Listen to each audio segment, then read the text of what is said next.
Yep.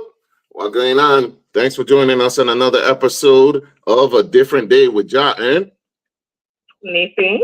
We're there again with another live episode, live broadcast on 101.3 Row FM, on Same Differences Facebook live stream, on Row FM's Facebook live stream, and on what's that app called? The TuneIn app. So you have multiple options. If you could choose any one of them as long as you tune into this show, this station, we don't care. But we got a great episode for you today. As usual, we got multiple topics that we'd like to discuss. And the first one is going to be imposter syndrome. Imposter syndrome is a behavioral health phenomenon that causes people to doubt their skills, intellect, or accomplishments, even when they have evidence of their success. People with imposter syndrome may feel like they're faking it or that they're going to be exposed as a fraud. Imposter syndrome can manifest in many ways, including at work, feeling like you don't deserve your job or that you're tricking your coworkers. At school, feeling out of place among your classmates, even if your grades are good. In relationships, feeling unworthy of love from your partner, and even in parenting and adulting. Yeah, sorry for the delay, folks. Thanks for joining. We had some technical difficulties that I had to go ahead and take care of, and here we are now, back with another episode. The first topic is going to be imposter syndrome, as you can see on the screen if you're on the Row FM Live. Thanks for joining. If you're in the chat, don't be afraid to say hello. And if you're listening to the sound of our voices, please go ahead and share this live so other people can join the conversation. Let's see the banner. All right, so we are about to come back on after Go Crazy, or should I go ahead and just start this up? Nope, too late. All right, so we're going to run it back one more time. So, Neci, you in the chat on the Row FM Plus? I'm in the FB page. I'm going to Row FM Plus. Either one. Hey, what are you saying? I already know who that is. It just says Facebook user, but I already know who it is. What you say, Darren? Thanks for stopping through. Hey, today's topic, I can post it up one more time. Well, we're going to wait until we go back live on here. We're talking about imposter syndrome. If anybody knows what that is, you can go ahead and post it in the chat, but we're going to go ahead and read it out as soon as we come back on the live, all right? So keep in mind that we are streaming live on Row FM and Same Difference Facebook page, on Same Difference YouTube, on Row FM itself, and through the TuneIn app. So you could check us out any other way. Some people like to join the conversation this way. We can look into the audio and video, at some point. We're working on it. Darren says it is I wonder why Darren coming up as Facebook user. That's strange. I mean, that makes sense to me. You say it makes sense? See, let me find out this. You don't block the man from the page and he ain't tell me nothing. Oh, man. But yeah. Well, I say we got multiple topics, not just relationship stuff. If you're listening, please go ahead and share the live, share the live, share the live. Please, please, please. All right, we're about to come back. Sorry for the delay, folks. But we back on top. We back. Darren says she blocked me. You can't put on pashy sometimes. You gotta believe the word sometimes with this one. The algorithm did it stuff because I didn't do it. I want to see if anybody else come in and they say Facebook user. I'm trying to see. Because that's strange. That's a first. How was everyone's weekend so far? What are y'all doing for the Veterans Day? Tell us in the chat, man. Wow, you got going on? Any actual veterans going to get some free food? I stopped doing that years ago. That line would be too ridiculous. Oh, we had a super rainy day yesterday. All right, we coming back. Yep. Thanks for joining us on another episode of A Different Day with Jah and Neci. That song was from the boss lady herself, Big Lee Monroe, featuring Salma Slims. And that Carnival remix was actually produced by 1013 Raw FM's one and only DJ SI. So it's all family, all love, man. So today, what we were talking about before we went to break was imposter syndrome. This is by actual special request. Imposter syndrome is a behavioral health phenomenon that causes people to doubt their skills, intellect, or accomplishments, even when they have evidence of their success. People with imposter syndrome may feel like they're faking it or that they're going to be exposed as a fraud. Imposter syndrome can manifest in many ways, including at work, in school, in relationships, or even in parenting. Anytime I see somebody else come up, I bring back the V word slander. But oh God, here we go talking about Virgo. But anyway, if you're listening out there in Radio Land, please keep in mind that you can also join the conversation live on the Row FM live stream. We love to call that Row FM Plus because you can join the conversation with the live comments, and there's stuff that you obviously won't be able to see through the radio that are on the screen on the live stream. Still continue to listen to the radio though. We don't want to take away viewers from ourselves. All right. So, imposter syndrome. I've had episodes of imposter syndrome. Like I was telling Neci, for instance, when the job came to get here on the radio, because this has always been a dream of mine. And when it got offered to me, it wasn't the regular or the norm, right? To go from doing your own podcast to ending up on the radio. I always assumed that you'd have to, go to school, get a degree, start from the bottom, work your way up, and next thing you're on the air. You know what I'm saying? You're carrying coffee, you're doing little errands for other radio hosts, but it didn't go that way. And I think that we got in a great time while Row FM was building too, and they saw what we could bring to the station. So we're very appreciative of it. Now, at work, I don't really be having imposter syndrome because Neci will tell you I'm a serial quitter. I don't care. Like I don't care about the promotions, the awards, none of that stuff. But Miss Neci got a big job and she is worth every dime. So have you ever had any issues or any confrontations with imposter syndrome in your work life or any other aspect of your life? For work, I would say no. I left high school. Well, yeah, even when I left high school, my summer job prior to high school, I worked as a counselor and ended up working in the main office for a company. And that company brought me back on after I graduated for the summer and kept me on 4 years after that while I was here. So I've always just been one of those in a work first place, but my imposter syndrome would really be into parenting.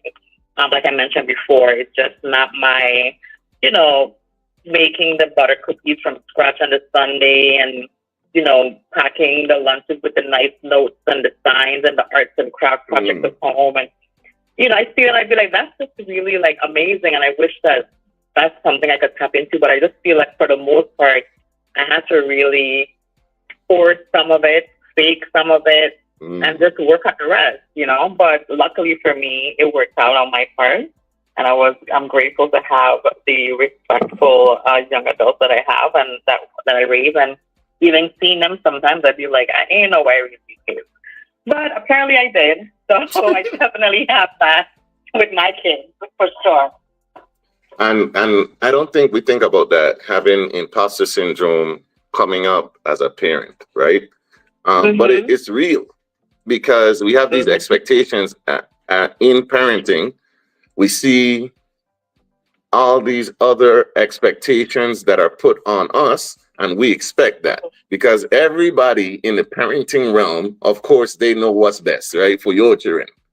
So you see these parenting stuff, people talking about gentle parenting and doing this for your children and always being in a life, and then life hits you.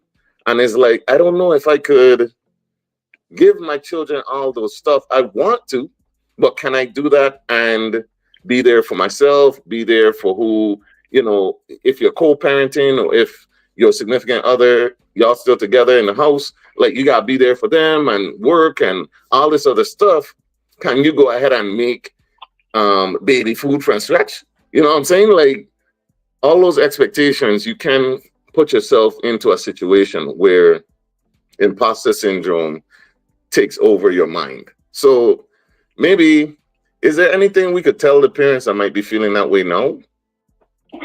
Yeah, I mean, I would say, like you just said, it's okay to feel that way. It's okay to realize that not all your days are going to be, you're going to excel at all things all the time. It's okay to fail sometimes.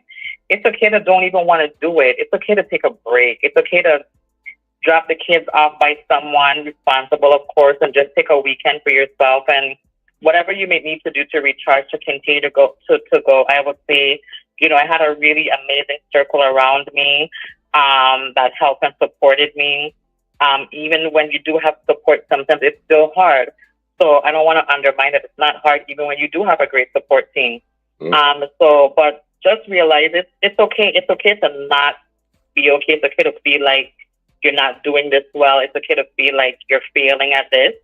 But the proof is in the pudding, and you'll see the work at the end. You'll see your results. You see your success. You find where you failed. You find where you're doing well, and you just have to keep pushing on. Life doesn't stop, unfortunately, we know, but we just have to do our best, and hopefully our best was enough to raise successful, thriving young adults. Thank you.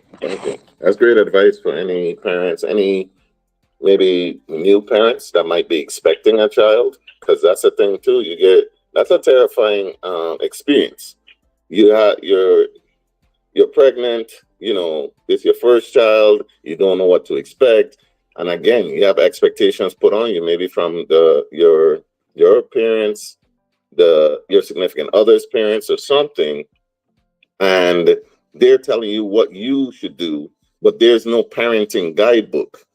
And if you do grab a parenting guidebook, even those can be overwhelming, because like, how do I do all this? Or you may be in a situation where you're not able to do what's expected.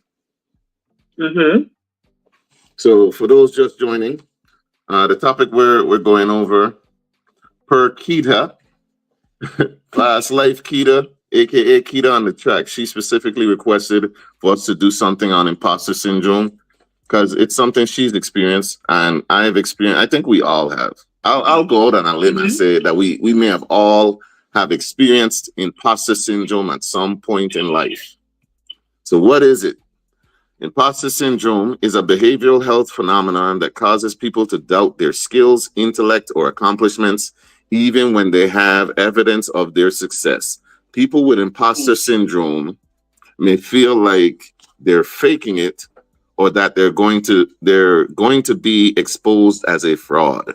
Imposter syndrome can manifest in many ways, including at work, in school, in relationships, and even in parenting. With me, there's been times where I wanted to even quit the podcast. I'm gonna be totally transparent. I've had times where it was like, man, this is a lot of working, and this is what people do not see, because you don't see the work, you don't see the effort, you don't see how much time it takes to do this stuff. You just think it's a fun little hobby, but if you want to be successful at it, it requires time, effort, and in order for you to be successful, I just don't talk about that part. And there were times where I was like, man, you put a lot of effort into doing a video, or you do an episode, or when you first start out and you ain't getting no views, no viewers, no nothing. And it's like, I'm doing the same thing that these people that you send me, when you send me a video of someone else that you don't know, I'm doing the same thing. And I think that my content is probably better, quite frankly. And it's like, why should I even keep going there, man? And I told that to Booker one time, right? Booker Comedy, if y'all don't know who that is. Booker Comedy. Yeah. Booker Comedy, if you don't know who that is, look him up. Great comedian, and he's doing big things also. I told that to Booker, and he was like, you crazy, man? Like, you didn't see what you're doing? And to me, sometimes I just felt like I just posting little videos. I talk in my talk, you know what I'm saying? But he was like, look, I want you to do so some like the morning motivational stuff that you do, and you on the radio, and you know what I'm saying? And he spoke life into me, just like Neci does all the time. Cause sometimes you get in that mode, man, where like, I don't know if I belong here. I don't know if I really should be in this space. Maybe I should just step out and leave room for the others. You know what I'm saying? Yeah. So that's my moment of vulnerability. Don't expect a lot of them. I know it's twice in like 2 months. We're making progress. That's progress. Twice in 2 months. That's progress. So I want to ask those that are listening, especially if you're in the chat, have you had any situations where you felt like an imposter, where imposter syndrome was trying to steal your joy, whether it be at work, in a relationship, you know what I'm saying? Whatever you did to others, you might seem like you're doing it big, because quiet as kept, when we get recognized out, when I got recognized, which I'm not used to, you know, it shocked me. And then somebody was like, dude, like a bunch of people know you, man. And I couldn't tell by the numbers, but people do. So have you ever had that where it's like, I'm successful? Nah. And you start feeling like a fraud. It doesn't matter what aspect of your life. Tell us in the chat if you've ever had a situation like that, even if it was in parenting, at work, you know what I'm saying? Whatever it was you were trying to do, you felt like you weren't doing it well, or you weren't the person to be doing this. Yeah. And, you know, as you said about, like, you know, as we're waiting for them to tell us, that pour into you, like, I always feel like sometimes that area you feel like an imposter as well, where when you guys are like, you know, when people come and they're like, hey, do you have a minute? Do you have some time? And for me to, you know, either speak into them, over them, or just provide some type of counseling or something. And everybody's like, Tanisha, when you going? Well, when you open your store, so come and lay down on your couch and, you know, you really know what you're doing. And I'd be like, really? Like, yeah, I really think I just, like, know how to do this for real? Like, I just feel like I do it because it's the people I care about, and I know how to be objective. I know how to separate, like, you know, compartmentalize well, which is like, you know, separate the feeling from the reality, and be able to try to decipher what's being said, and then working from there. And I think that's just what I do, but I don't think it's something like, oh, I could make this great career out of it. And then sometimes I'd be like, maybe you could, because people do encourage me all the time. But I do feel like, would you really do it? Would you really be successful? Like, you probably would fail. And that's how I feel like one of my other areas where I feel like that's not for you kind of thing. But, you know, you guys tell me otherwise, so. Yeah, I mean, you do it well, and you can tell that you mean it, and there's good advice behind it, and you know what I'm saying? Like, so that's surprising to me that you've had issues with imposter syndrome in that specific area, because it's just kind of something that you do. It's not like anyone has to ask you, or hey, can you, even though I'm sure some people do, like, hey, I need some advice, so I need this. I didn't know that was an area where you don't feel like that's your place. Well, you know, especially when I'm being encouraged to, like, you know, you need to really take it seriously. You need to really look into opening a business and making it a real thing. People could use your advice, and you know, when it's being to expand from where I'm at, I feel like that's not like you think that I would be able to do something like that. So that's where that fits in. But if someone that I and I don't do it for everyone, as you know, because I do take it very seriously. But I try to be open and a light, or a vessel, I should say, for someone in need. Yeah. But I just feel like it's just like really me. So I'm sure there's other people listening that have had that issue where it's like you have friends and family that see something in you, and it can take off if you were to take that step or that leap of faith.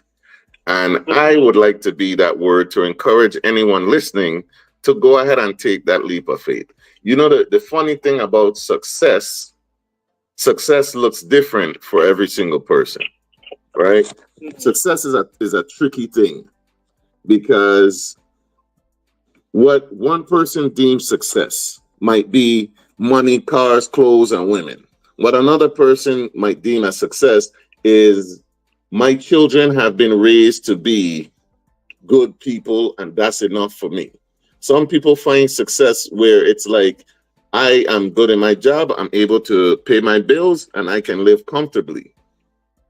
So we need to keep that in mind too, that we need to strive for levels of success that you're comfortable with, not what anyone else expects of you, right? Work your hardest, do your best at what you do, because your best is all that you can give for real. But we get caught up in other people's expectations of what success is and what your life should look like. Stop getting caught up in that, man. Easier said than done, but it's okay. True. You know, you got to work at it. True, because like I said, I've had the problem, you've had that issue. You know what I'm saying? It is easier said than done, but somebody got to say it. True. And somebody got to do it. Exactly. So, like for you, if you were to step out into a practice, because you know people, your friends and family and loved ones who experience that, who get that from you, say you should, and you do, right? Maybe success for you would be, you know, 1 client, 2 clients a week, or something like that. You don't have to be on. You don't have to replace Iyanla, fix my life. You know what I'm saying? Like, maybe success for you would be the lives that you change. And too often we don't look at that, because like we're so into views and follows and numbers and numbers and numbers. If you affect one person, you can change a lot in it. Because even now, if we're just concerned with how many people are listening, how about wondering about if the person that needs to hear the message is listening? Mm-hmm. So, like I said, success is different for everyone. I think we need to gauge our success based on what would make us happy, and don't place any expectations on anyone else, and we'd be a lot happier. And maybe imposter syndrome wouldn't affect us so much. But please just know that you can expect to have bouts of doubt in life. It's just a part of life, really. But I think that's one of the reasons also why anxiety is affecting us so much.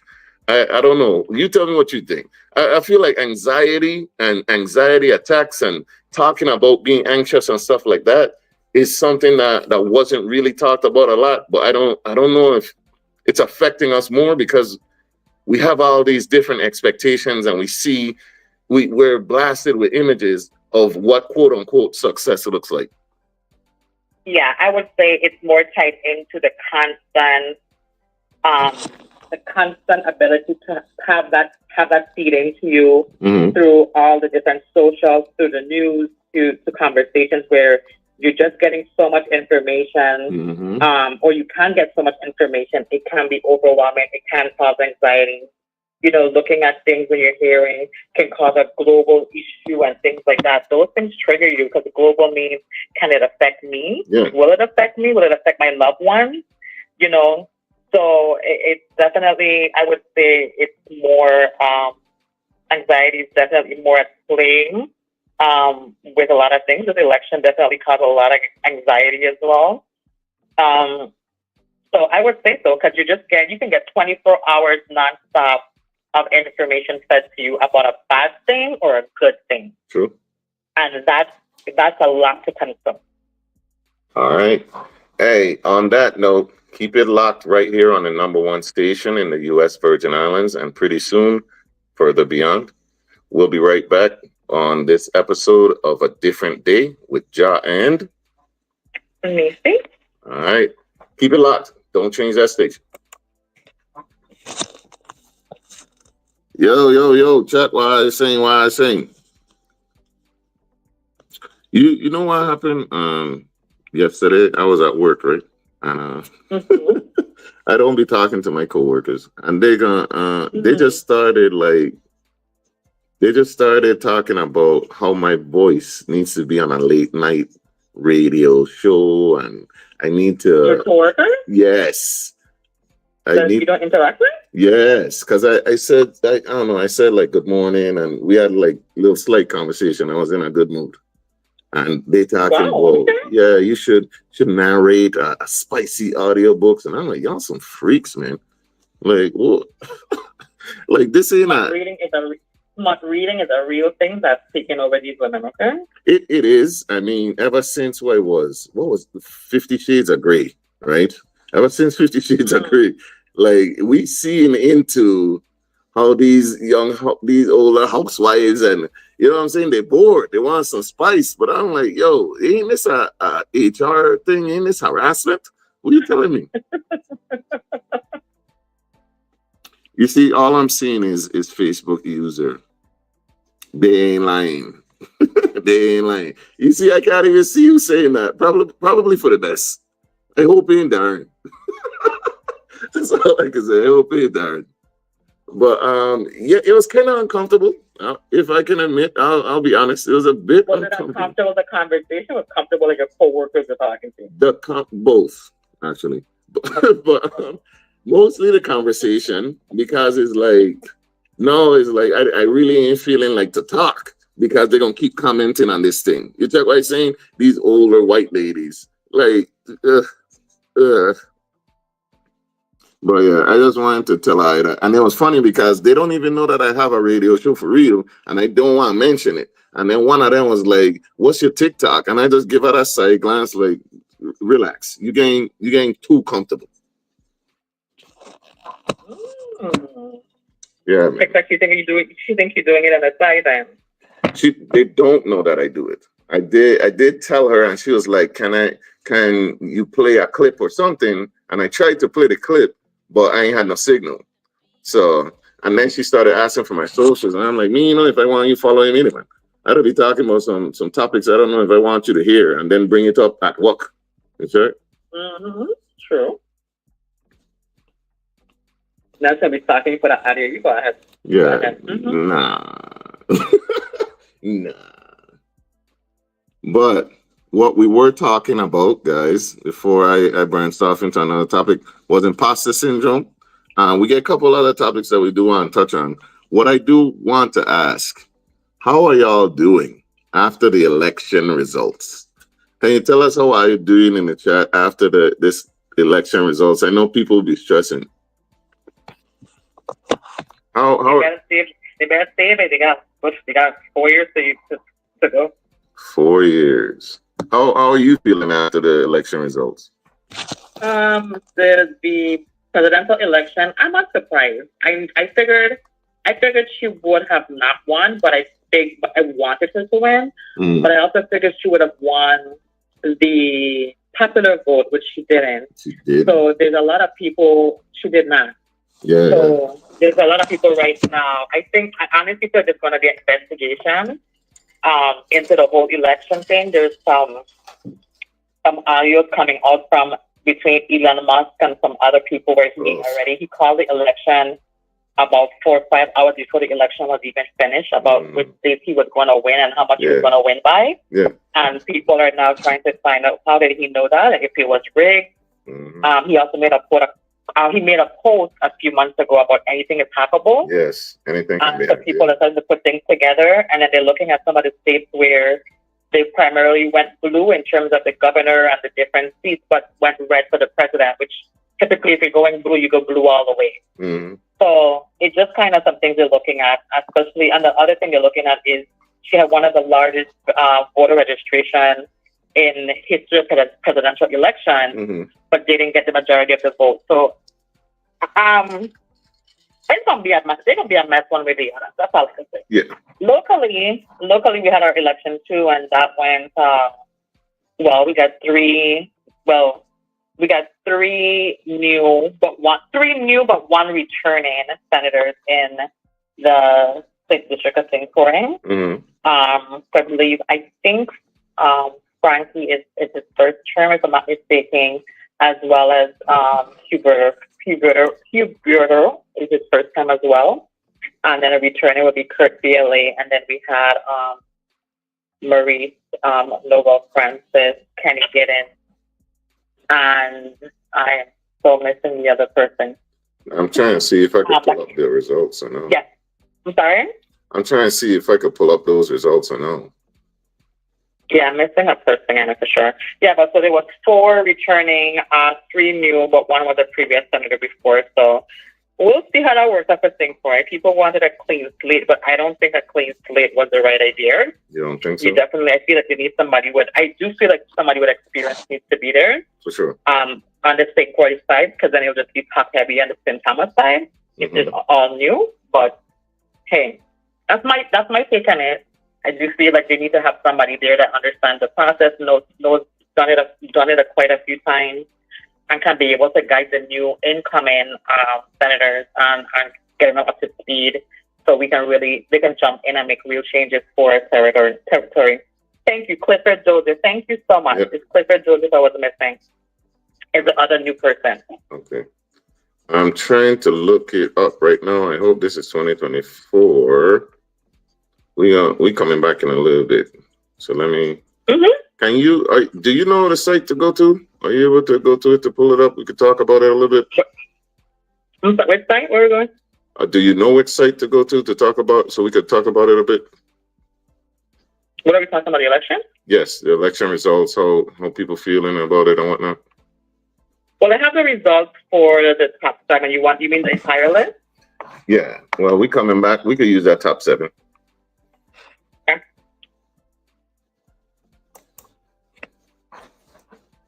Yep. Thanks for joining us on another episode of A Different Day with Jah and Neci. If you're just joining us, on that last segment before the break, we were discussing Imposter Syndrome, which I think we all have experienced. Imposter Syndrome is basically feeling like you're a fraud in the position that you have or you've been in or just going into, like you don't belong in that position. That's the easiest way that I could speak on that. That was actually a by request topic. So thank you, Keita, on the track for suggesting that.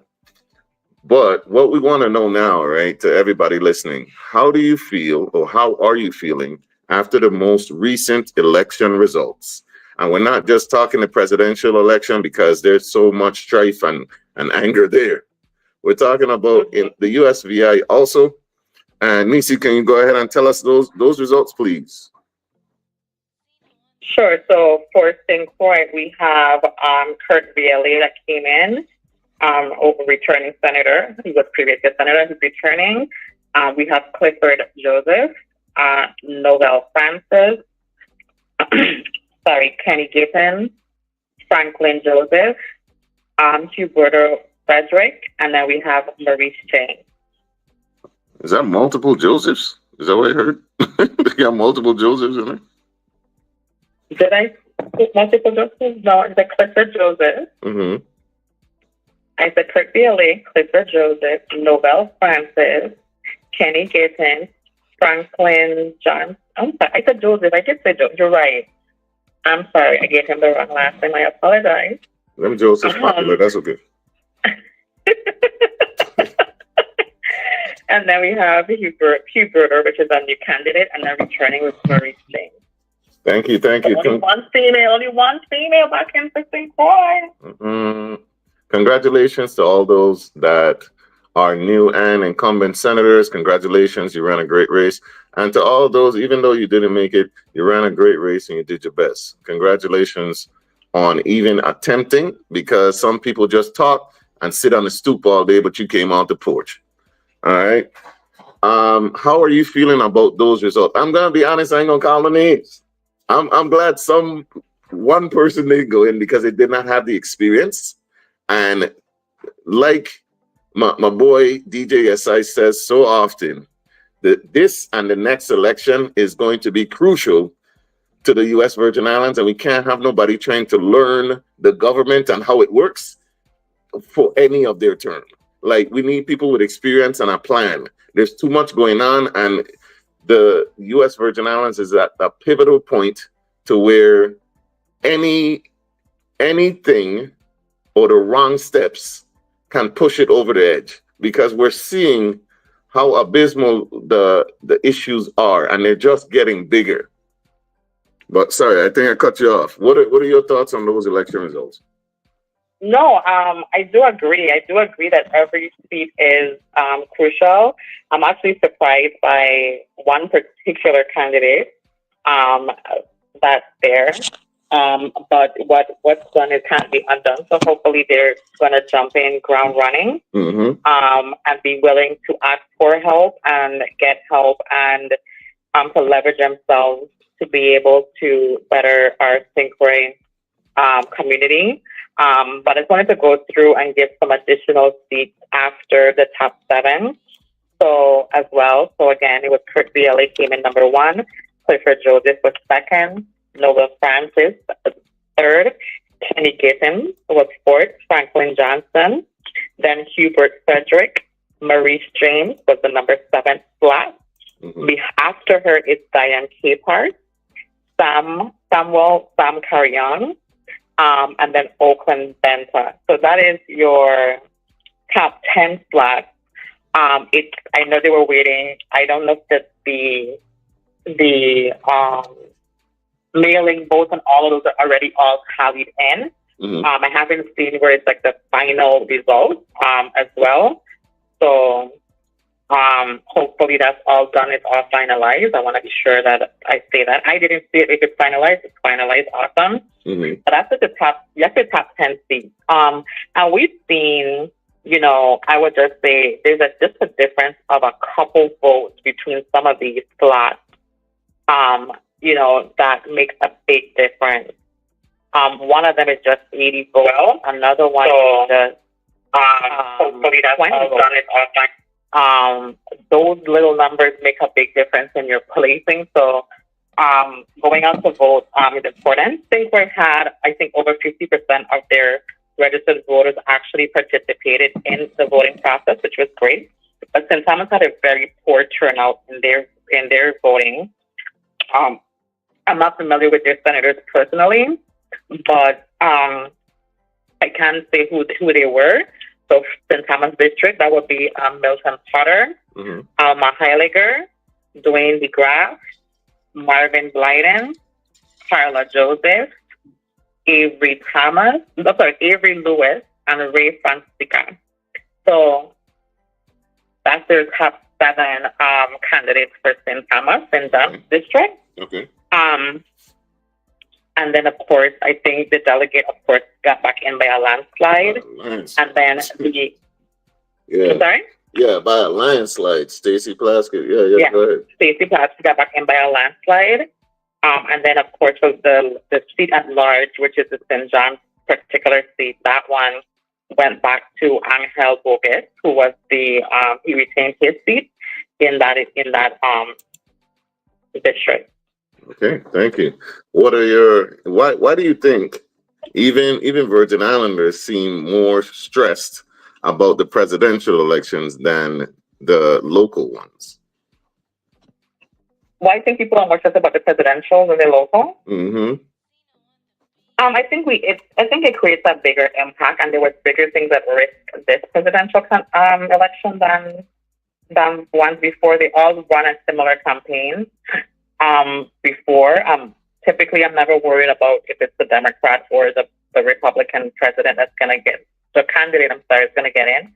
But this one was real different, and everyone, I think, could have feel there was a big difference to it. There's a different tone to it. And it gives people some anxiety about what's going to happen next, what the next 4 years is going to be like. True. But the votes are in, so. What can we do? Hold on one moment. All right. So coming up, we have Dead Happy, one of my favorites by Amir. Keep it locked right here on 101.3 Raw FM.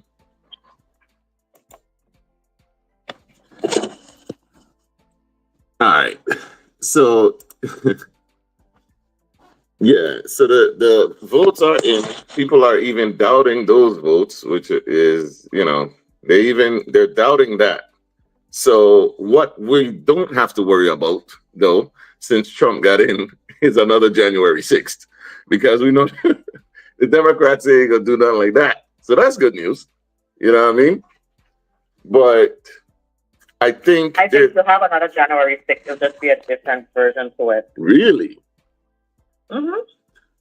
With the people voting in the first two over those who was in there before, that means that people are entrusting them to make a change.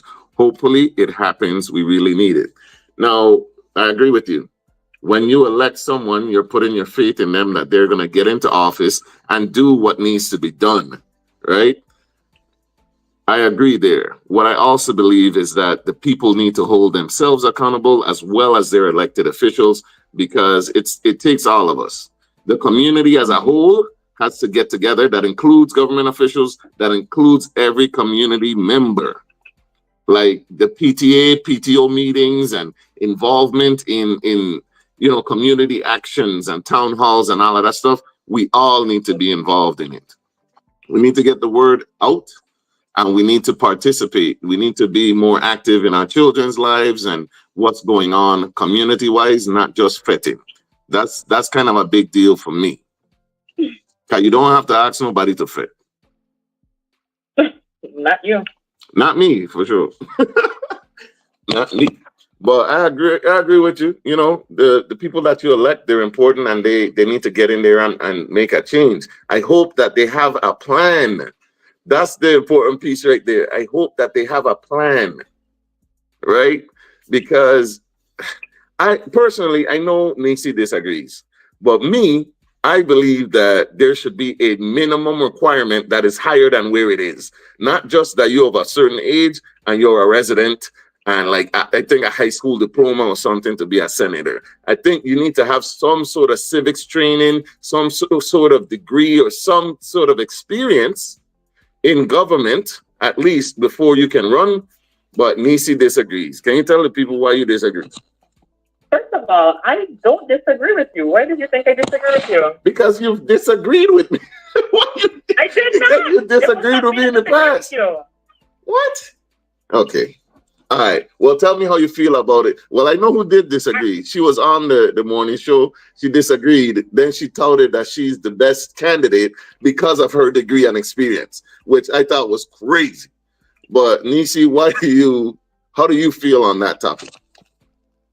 I do think that it's important. I think you need to be able to have some type of understanding, and I don't want to specify what that is, of the seat that you're trying to seek. I do think that some type of groundwork is needed because you're writing laws and you're writing legislation, and you need to have an understanding of that process and what that looks like. I do think there should be something else besides the basic requirements. I don't think it needs to be I don't want it to be too stringent, because you want to make sure you're leaving it open to the people of the Virgin Islands to be able to run for these seats, as well as if they feel like they would like to make change. So I don't want to undermine that part of it, but I do feel like something else is required.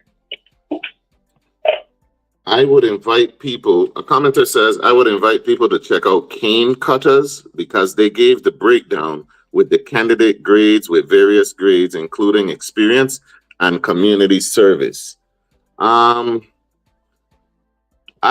check it out. I don't know if we can endorse that, because I don't think that's been checked though. You know what I'm saying? You could correct me. Whoever made this comment, please correct me. Has that been fact checked? Is it, approved? And yes, this is what happened, and this was their community service. As far as the community service part, I think we need to pay more attention to who's out in the community before the election cycle. I think we need to know these people beforehand, because in a community as small as the USVI territory, I don't understand why there's so many people in there, but a lot of them are unknowns. That means that you wasn't out for it. You weren't outside, as they say. You know what I'm saying? Like, I don't get that. In the States, I get it.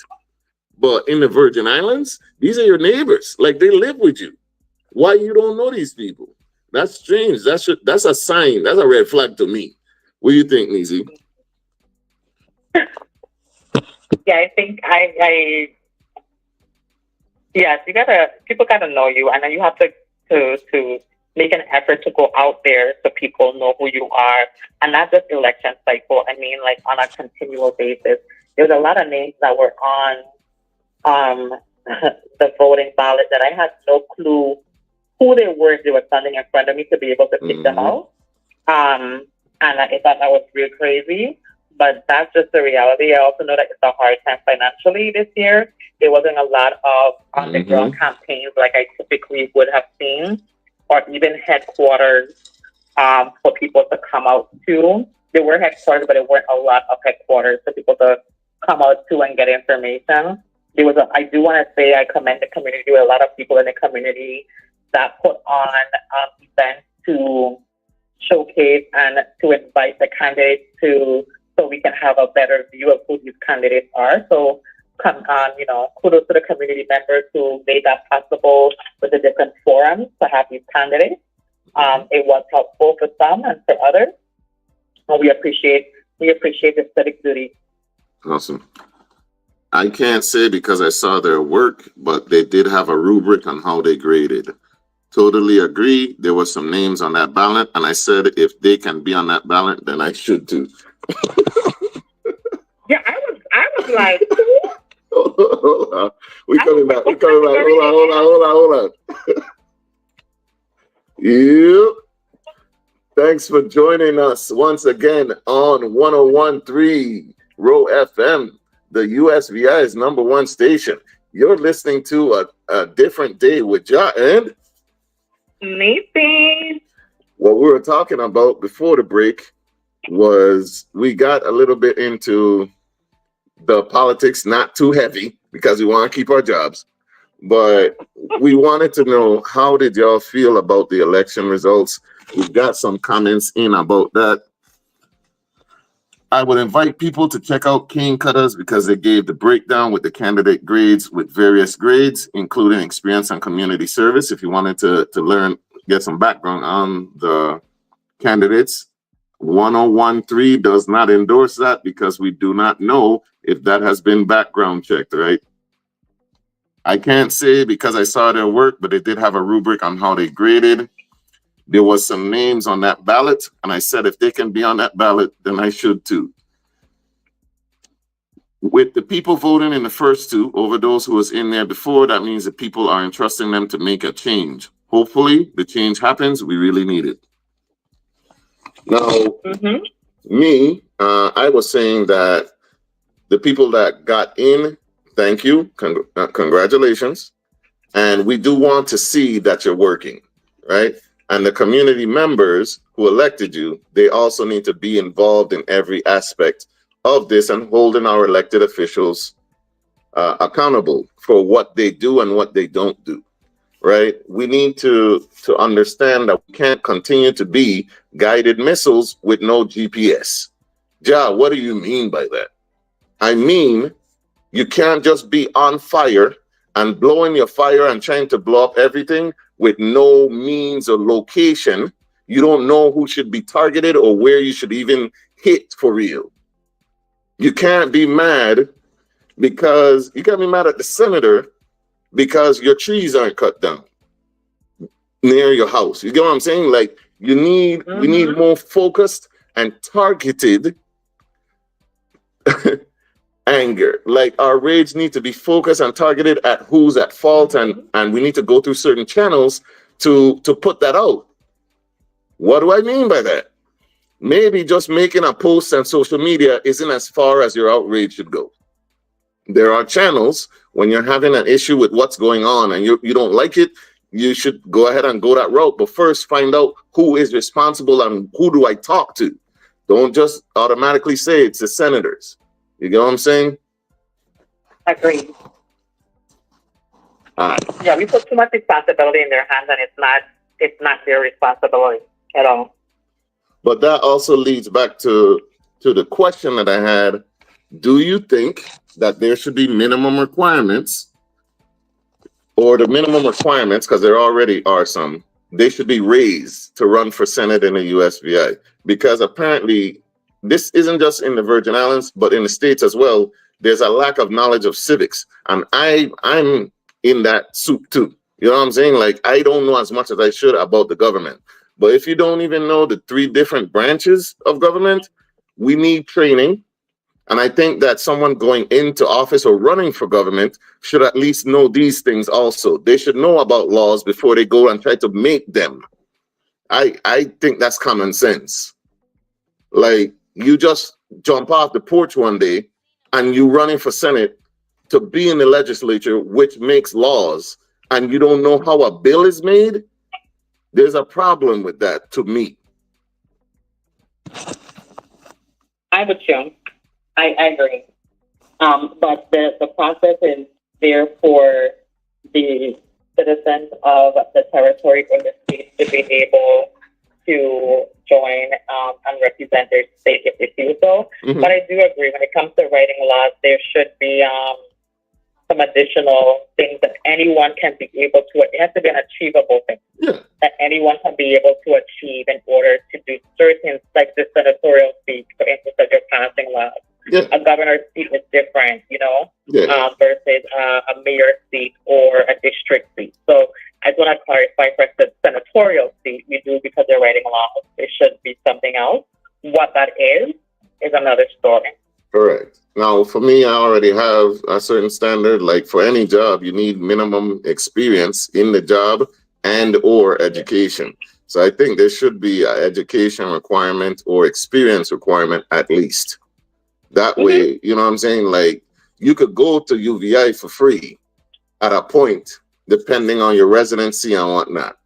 So technically, with that option, you're still eligible if you do these things first.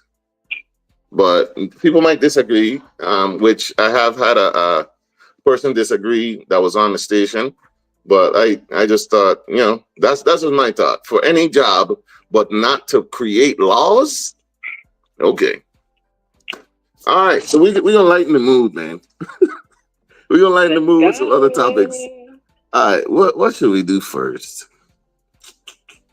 We go together real bad.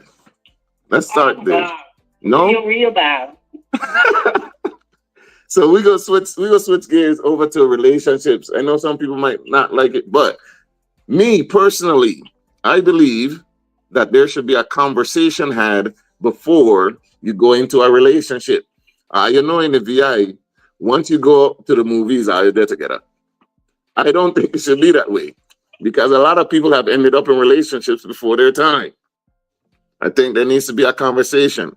So I know Diddy is a sensitive topic, pause, but this is only for the sake of the clip. We're going to play a clip, and then you guys tell us in the chat, if you're on the Raw FM Live, what you think about it.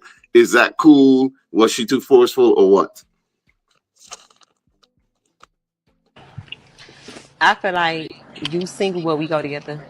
If So you're- how would you feel about me telling people that I'm single? Because we go together. I'm not laughing. Hold on. It ain't no hold on.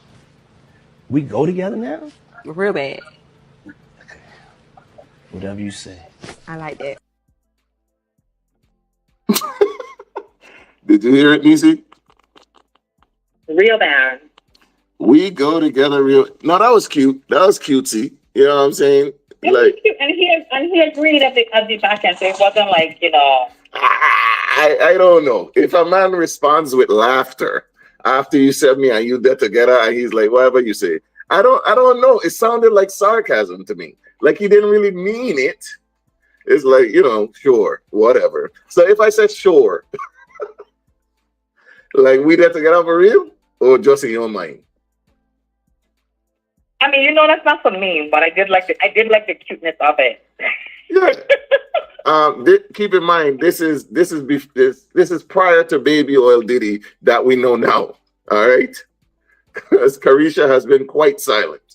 But what do you think about that? Should a conversation be had, a real conversation? Like, do you want to take this thing further or whatever before you're in a relationship?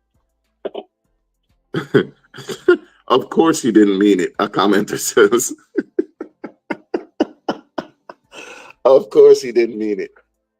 Hey, I don't think, what's funny is I don't know if people remember, but Diddy was paying her $250,000 a month, right?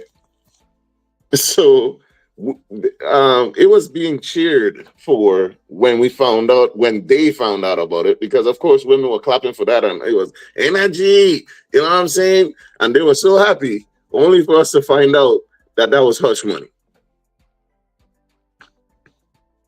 Another user says there should always be a minimum of anything when you apply for a job. You need a minimum of qualifications. Now, as far as that, like I said, there is a minimum requirement to run for Senate, but I think it's something minute. Like, if I'm not mistaken, it's basically you need to be a resident, and I think it's over 21 or something like that. Which that's not really. It's not really hard to beat. Public service.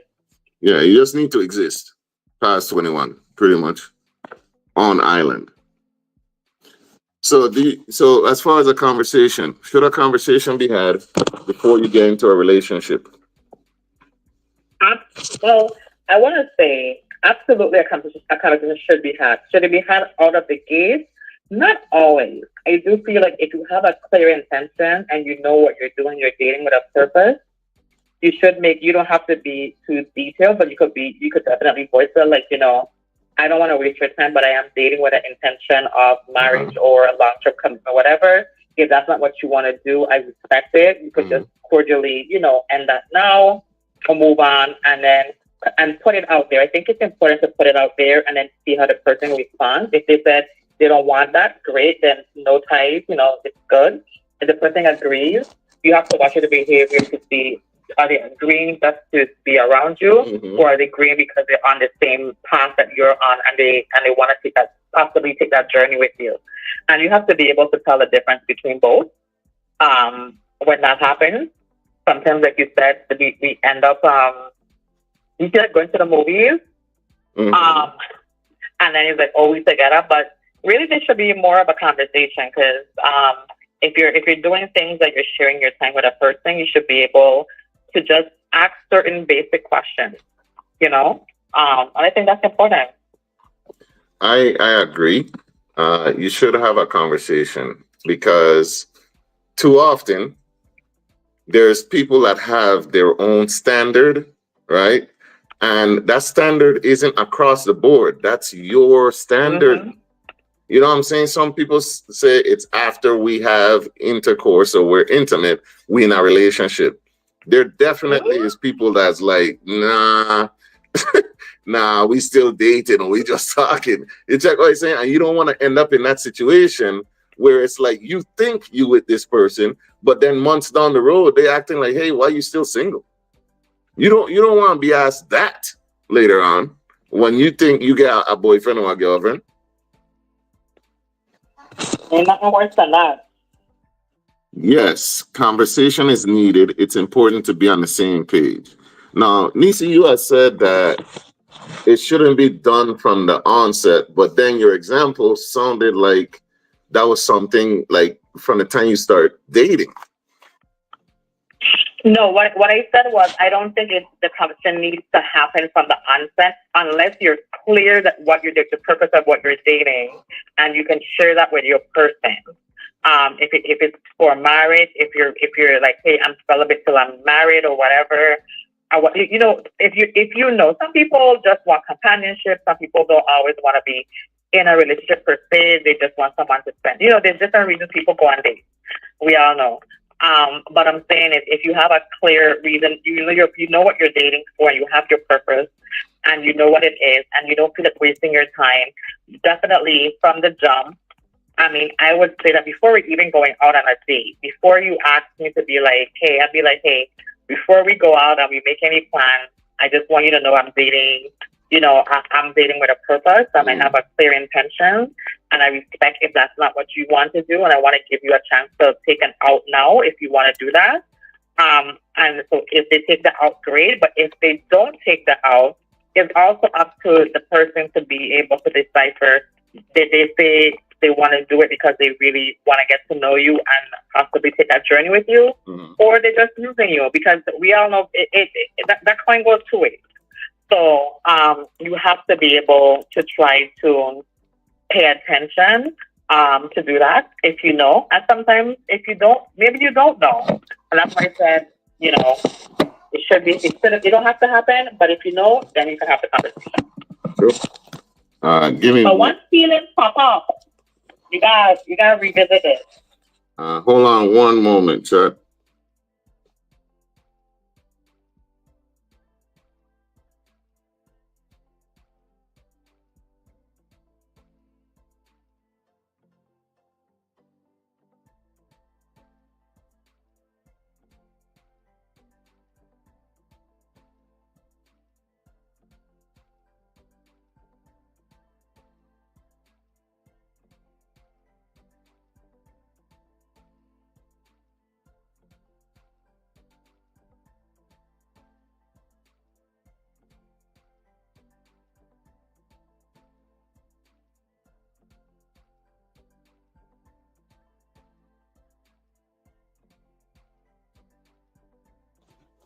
Yep.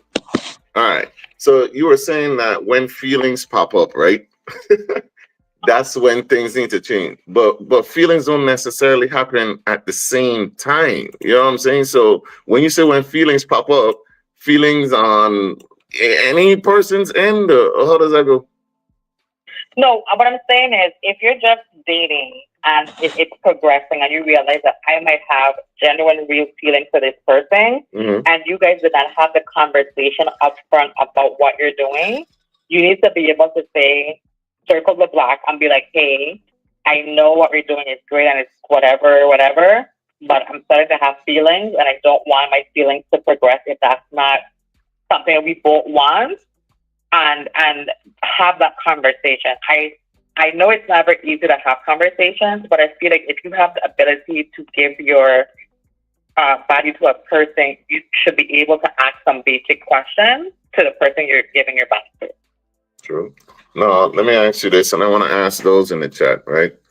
So let's say that is it wrong to ask on the first date, or to let it be known on the first date, that you're only dating to head for a relationship? Is that too soon, or that's when you should do it? That you're only dating for a relationship? Like you're older, you're ready to settle down. The reason I'm not casually dating, I'm dating for relationships. So if you're not there, then we probably should just get the check or be friends. Is that too much? I don't think it's too much. I think if you know why you're dating and you know why I think if you know your intent behind why you're dating, you should vocalize that to the person. I would prefer you do it before you even go out with the person, because that way it gives the person is coming into the date already with the notion of how what your purpose for dating is. I'm not finding out while I'm dating you what your purpose is, per se. So if a person chooses to join on the date, it's because they have the information. They know I'm dating for a reason, and they're also dating for the same reason, and they want to explore that. I think that's great. I think when you don't know a person, especially from the jump, when you just meet a person, giving them that opportunity to take an out when you know what you want, hopefully they're genuine enough to say, I'm gonna take my out, that's not what I want. But some people aren't always genuine, and you have to be able to try to, look out for that. It's not always easy. Some people play the long game as well, so I don't want to pretend like it's something easy to do. But it's just to be vigilant as much as you can. If you know why you're dating, be direct, be upfront, weed out the people that you can as much as you can, and hopefully you're finding people that want to be or on a similar path of you. So you guys are dating with a person together. Yep. Thanks for joining us on a different day with Jah and Neci. We are back, and what we were talking about before the break, I'll play the clip for you, but we want to know, Do you believe that you should ask, that you should have the conversation with a person that you're interested in or that you like? Should you have a conversation before you just assume you're in a relationship? Because we know in the Virgin Islands, if you go to the movies, you're there in a relationship by everyone's standards. You know what I'm saying? Like if somebody catch you eating with a member of the opposite sex, all of a sudden now you're there together. Check. So we're gonna play this clip one more time. You tell us what you think. I feel like you single, well, we go together. So how would you feel about me telling people that I'm single? Because we go together. I'm not laughing. Yeah. Hold on. It ain't no hold on. We go together now? Real bad. Whatever you say. I like that. All right. You know, I just noticed, I didn't notice before. She asked him a question. Did you notice that question? Mm-hmm. Go ahead. I did not notice that she asked, how would you feel if I was telling people, or basically like if I was seeing other people, I was telling them we in bed together. And I'm trying not to think about who she talking to, right? Because after seeing that Cassie video, is like he probably will get vexed. But so that's another thing, and another reason why I think you should have the conversation, and you both agree, right? Like if you think that you ain't in a relationship, but the other person can't say, "Hey, that ain't my man, I single," like because that happens too, How you gonna try and lock down somebody but you free? How that work? Ain't nothing worse than making a post and I accidentally deleted. I don't know. I'm just saying.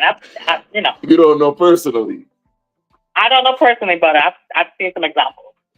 Yeah, that's a terrible, terrible spot to be in. So let me hit some of these comments really quick. So I had asked initially, do you think he meant it? Because the first thing he did was laugh. So do you think that he meant that, yeah, we together, or he was just placating her, basically? And in the chat, they're saying, of course, he didn't mean it. Yes, conversation is needed. It's important to be on the same page. But let's be realistic. It doesn't take intercourse to confirm a relationship. If we have intercourse after 5 months, it's not quarantine that the person is not guaranteed, they're saying, that the person is going to stay. I personally think it comes down to the vibes, the interaction with you and that person. The vibes. That's a dangerous one, though. Neci, have you ever heard that one? Just check the vibe, see how ain't that a red flag? That's a flag, but let me tell you, Neci play flag games to win. So, if we wear this flag, my flag gonna be bigger than yours. I'm just saying. Let me find out. You playing capture the flag? No, because what I think happens is when you just want to check the vibe, you have to. Well, everybody is in this thing, so I don't want to, lump anyone, but like Neci ain't checking on you, Neci ain't what you're doing, how's your day, how's work, did you eat? I ain't doing none of that. Oh yeah. And when you call my phone, but I ain't hear from you. We just vibes then though. What you got to tell me? And then he gonna get vexed. And then he gonna get vexed now, because he ain't like to hear that we just like I could say it, but you can't say that. Exactly. And then you want me calling my phone and me answering like, well, I'm not home. It's not, you're not home. I'm home waiting on you on standby for you to call me. If you're listening to this live, please, please, please go ahead and share the live. We want others to hear us and join the conversation as well, so they could see what's going on and they could tap in with us. I had asked, is the first date too soon to say that you're dating for a relationship? Meaning, is the first date too soon to make it known, like, all I want is a relationship? If you ain't on that, we could just go ahead and be friends. We could split the check right now. So one of the commenters said, I think it's too soon on the first date.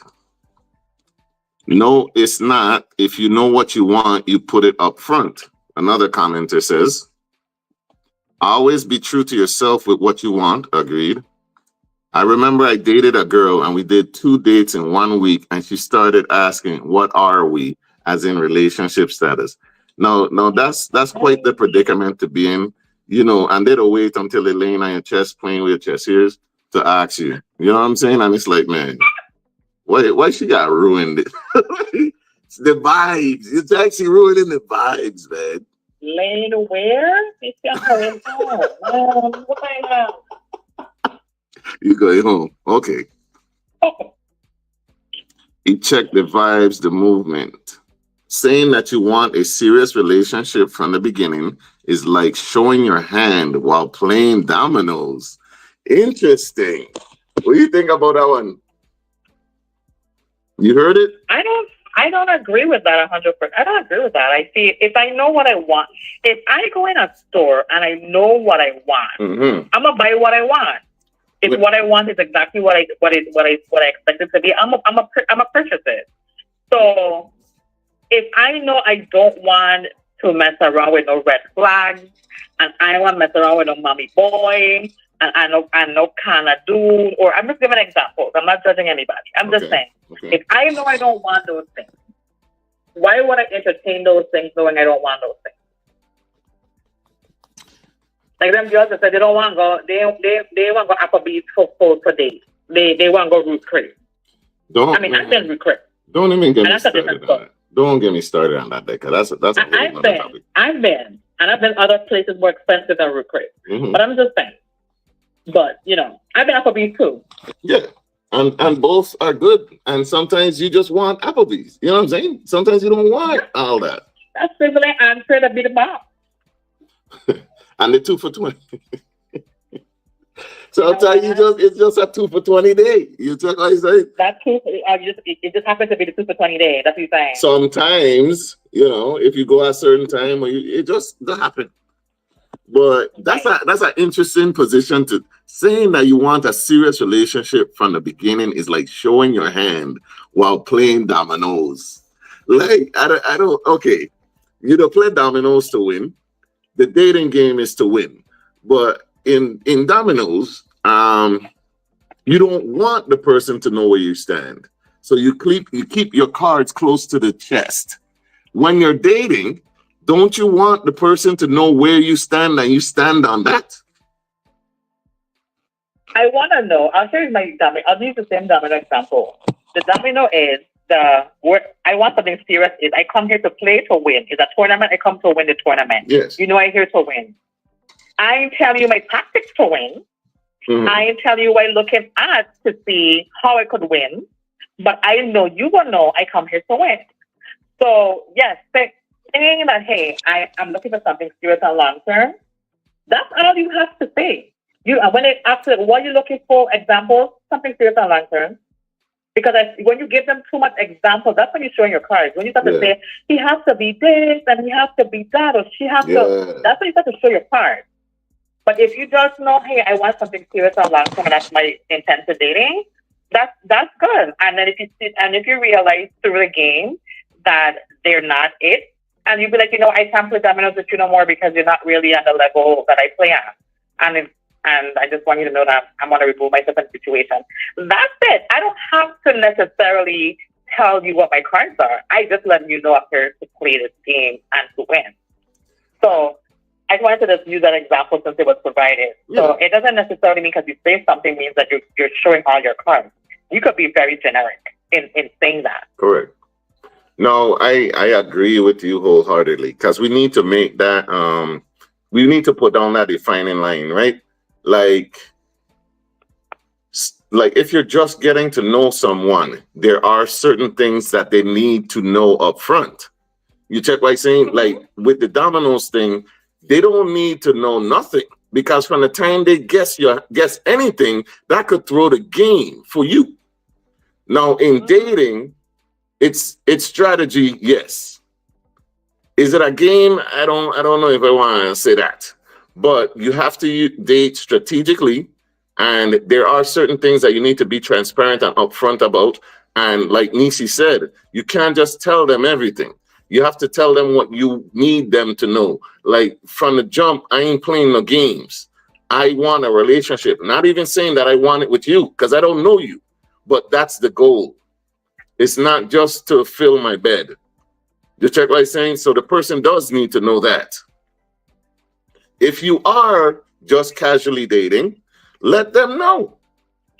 Let them know that you are just casually dating, and then they could choose for themselves. If they choose to stay, right, at that point, because you've told them that where you stand and you mean it, whatever choice they make after, they chose to play the game, right? So that's not on you. Even though we know you still get, if they feel like they want you and you said and you mean it, and months down the road after they catch feelings, you still feel the same way, they're gonna still blame you. That's just part of the game also, ain't it? Yeah, but then you also have to look at if you're revisiting a conversation and you're still getting the same answer to when you first started dating, and you're 3 months in and you're 6 months in and you visit a conversation, you're getting the same answer from the first date, and then that person isn't progressing with you. There should be a mutual progression happening. It doesn't have to be on the same level, because everybody doesn't progress the same. But guys will play a long game in terms of they're gonna come spend the night for you, they sleep there, they let you cook for them, cook clean for them, wash their clothes, pack them lunch, whatever. And I ain't together. Of course you will. Why would I stop you for a cooking? Why would I stop you for a cooking for me? I like your cooking. Saying you will. I'm just saying, women do that and thinking, oh, we together because we're doing all these things, and he always here and his stuff here, and no, that don't mean not together. But you see, we ain't gonna pretend like that ain't a mutual manipulation, that ain't a mutual game going on, you know. Because meanwhile, the woman is cooking, cleaning, doing all those things, trying to show that I can be your woman, and the man is just receiving what's being given. Okay, I hope you don't think we're gonna be together. So are you at two different opposing ends? However, y'all both playing a game, man. And let's not make it seem like it's just one person. No, that goes both ways. And then it's like, I don't even talk about moving in. It's just like he just said it. And then he just live there, and then he just have a key. Like, wow, how? Exactly. Yeah. And we know them people who will, all of a sudden they got a drawer. All of a sudden they toothbrush over there. You know what I'm saying? Like, it'll happen. I don't know. I got you.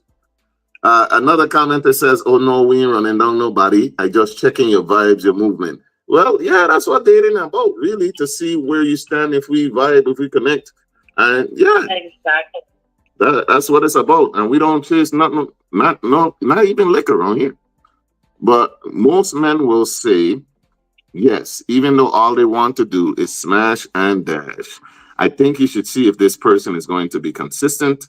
People are very performative. If I know that's what you want, I will pretend to be that to get what I want. Some men do that. Some women do it also. Just like me and Neci just said, like that game goes both ways. It could be played on both ends. You know what I'm saying? Because just because you want a relationship and he doesn't mean that she ain't playing a game too. So I ask, is feeling the vibes a red flag? What do y'all think in the chat and out there in Radio Land? Is just feeling the vibes. If you see somebody you like, they talk to you, and you ask, what we doing, what are we? And they say, I just checking the vibes. Is that a red flag? I don't think necessarily it's a red flag, but it could definitely be. It could be. Because some people just want to play around. Maybe I meet somebody that I wouldn't typically date, and they show interest. I'm like, you know what? Let me see. Maybe something different. Let me see what this is about. You know what I mean? For sure.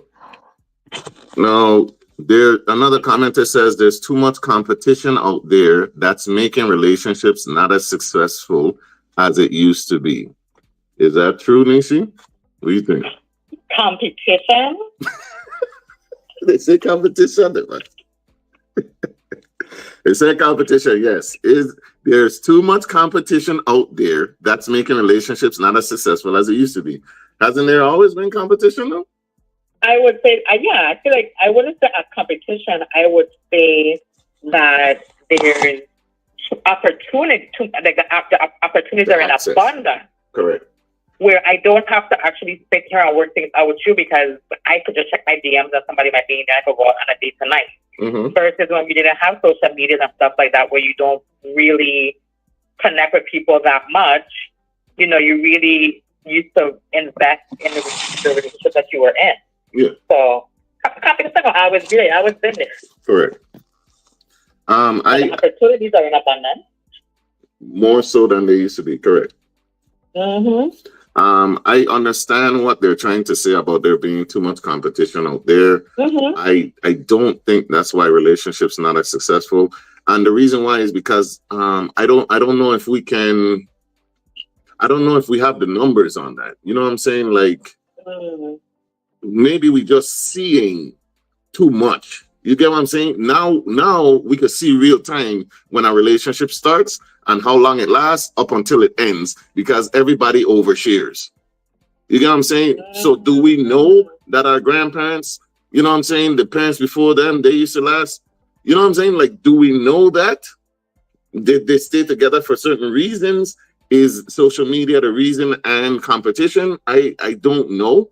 So I can't necessarily say I agree or disagree because it is like, I've said it before. I think that we romanticize relationships of the past but the thing is, look how many of us come from those same relationships and have trauma that we're trying to overcome now. So if you, there's a lot of people saying that, you know, back in the day, they used to romance and wine and dine and all these things. But when you talk to people about how they saw relationships from their experience, majority of them grew up in households where the relationships weren't nothing to emulate. Mm-hmm. Absolutely. So look how many broken homes there are in our community. And then you still try and tell me that those relationships work more? How? So I'm not saying you're wrong. I just don't know. I don't know. I had a woman do all that for me, meaning cooking, cleaning, all other stuff, had clothes and hygiene products in her spot and turn and tell me we're just friends. Yo!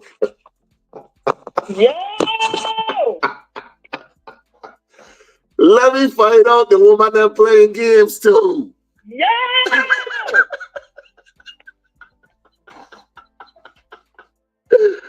Hey! Not the why you still single. You're such a good catch. Why you still single? He had to take the next draw because of it. Clearly did not attend that. Well, after you tell me that, your spot gone. Like, I gotta dump everything out of your drawer now. What do you mean we just friends?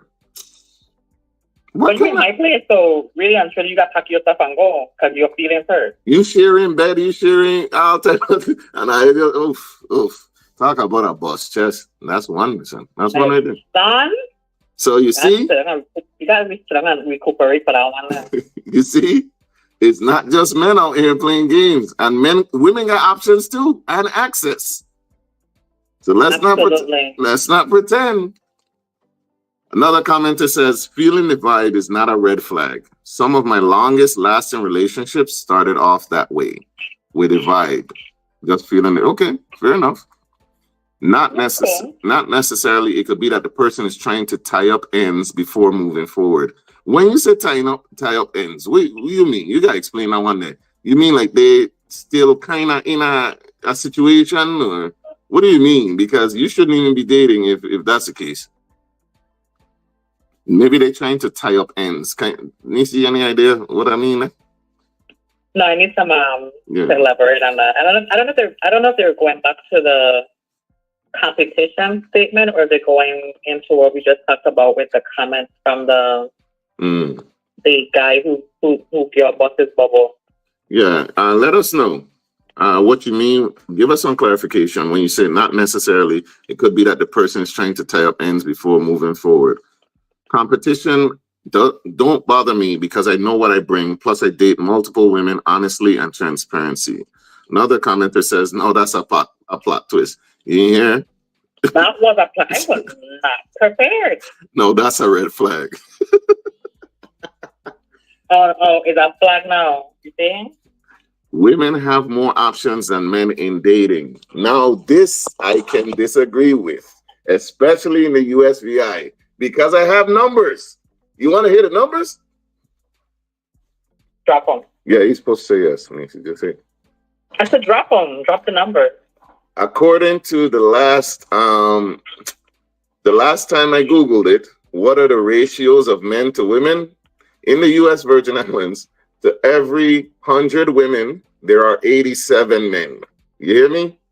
To every 100 women in the USVI, there are 87 men, which means a 13-1 difference, right? So when you say women have more options than men, y'all may have more options and access to intercourse, but having more quality options in dating, I don't know if that's true when women outnumber men. And the commenter tried to clear up their response when they had said not necessarily, it could be that person is trying to tie up ends before moving forward. I really meant dating with their own personal issues, not relationship. Okay. But again, if you have personal issues that you know that you're dealing with, is it safe to go out on date? You know what I'm saying? Especially depending on what those personal issues are. Especially if it's impactful to your relationship. Because it may impact this new thing. And quite frankly, we were talking about imposter syndrome before, right? And imposter syndrome can affect you in a relationship. And what does that look like? Sometimes it looks like self-sabotage. So you haven't dealt with what you should have dealt with before. You get into a relationship not knowing for sure if you're ready for love or if you're in a space, and you get with someone, you don't even know if you feel worthy of what that person is giving you. So it may not be safe for you. It may not be safe for the person you're dating. Another commenter says, who DMs be more on fire, women or men? Trust me, the women have more options. They don't have to make effort to get men to holler at them. Okay, if you're going to judge off the DMs, how many of them do you ignore? How many quality dates have you had? Who complains more online and elsewhere about not having options? Who complain about having good options? Who complains more, men or women? So when you talk about options, does good options matter too? I would hope so, because I would think that men are winning in that arena also. A lot of those men are trying to smash and dash, like somebody else said. That might be why they're in the DMs. So then you don't even want to date them. So is that really true? If you don't even want to date them for real? What do you think? What do you think, Neci? I mean, yeah, I could say it. It happens. It's definitely true. Do you think women have more options than men? No, I think men have more options than women. You don't outnumber us.